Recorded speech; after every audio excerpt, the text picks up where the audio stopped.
And that's, I think, what I learned from my rabbis. I very much learned from Ralph, who I've been with for 40 years, and from Ruby Sharon, who I've been with almost 40 years. And the idea is to do the right thing, even though sometimes it feels hard to do it.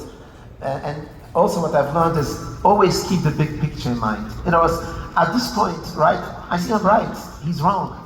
But what's going to happen? No, we're going to fight, and it's going to ruin the whole